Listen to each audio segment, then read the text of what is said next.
से पश्चिम बंगाल के एक गांव में राजनीतिक दंगल चल रहा है। संदेशखाली इस वक्त देश की राजनीति का एपिसेंटर है और यहाँ की महिलाओं ने टीएमसी के एक नेता शाहजहां शेख पर यौन उत्पीड़न का आरोप लगाया है। शाहजहां शेख ममता के एक बहुत करीबी मंत्री का खास आदमी है। शाहजहां शेख के ठिकानों पर अभी करीब 1.5 महीना पहले ईडी ने छापेमारी की कोशिश की थी, लेकिन ईडी की टीम पर बड़ा हमला हो गया था। संदेशखाली का मुख्य आरोपी शाहजहां शेख बंगाल के एक ऐसे घोटाले से जुड़ा हुआ है जिससे ममता सरकार खुद सवालों के घेरे में आ गई थी। अब मामला महिलाओं के यौन उत्पीड़न का है और पश्चिम बंगाल की मुख्यमंत्री ममता बनर्जी खुद एक महिला है। बावजूद इसके मामले के मुख्य आरोपी को अभी तक गिरफ्तार नहीं किया जा सका है। वो कहां छुपा है, इसकी जानकारी भी किसी को नहीं है। अब ऐसे में सवाल यह है कि आखिर शाहजहां शेख कैसे बच रहा है, तो चलिए इस वीडियो में आपको बताते हैं। दरअसल पश्चिम बंगाल के ऊपर 24 परगना जिले का संदेशखाली इन दिनों काफी चर्चा में है। संदेशखाली की महिलाओं ने टीएमसी नेता शाहजहां शेख और उनके समर्थकों पर जबरदस्ती जमीन हड़पने और यौन उत्पीड़न करने का आरोप लगाया था। 5 जनवरी को राशन घोटाले के सिलसिले में शाहजहां के परिसर पर छापा मारने गए ईडी अधिकारियों पर कथित तौर पर भीड़ ने हमला कर दिया था, जिसके बाद से शाहजहां फरार है और इस मामले को लेकर टीएमसी और भाजपा भी एक दूसरे पर निशाना साध रही हैं। बीजेपी जहां शाहजहां शेख को बचाने का आरोप टीएमसी पर लगा रही है, तो वहीं टीएमसी भाजपा पर अशांत संदेशखाली में स्थिति को बिगाड़ने की कोशिश का आरोप लगा रहे हैं।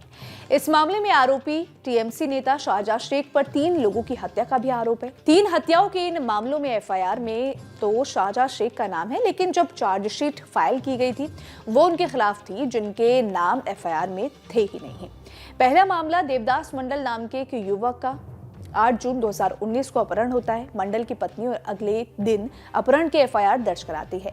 कुछ दिन बाद कई टुकड़ों में एक शव मिलता है। डीएनए प्रोफाइलिंग से पता चलता है कि यह शव देवदास मंडल का है। इस मामले में आरोपी नंबर 1 शेख शाहजहां और उसके गुर्गे हैं, लेकिन चार्जशीट फाइल की गई तो उसमें शेख शाहजहां को आरोपी नहीं बनाया गया और जिनके नाम एफआईआर में नहीं थे उनको आरोपी बना दिया गया।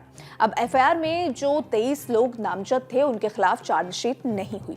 चार्जशीट भी पुलिस ने मर्डर के 3 साल बाद दाखिल की थी।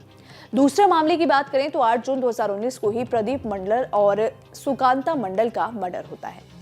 दोनों अपने कपड़ों की दुकान पर थे, तभी वहां शेख शाहजहां और उसके गुर्गे आते हैं। प्रदीप मंडल को पॉइंट ब्लैंक के रेंज से सिर के पिछले हिस्से में गोली मारी जाती है। उसके मौके पर ही मौत हो जाती है, उसकी दोनों आंखें बाहर निकल जाती हैं।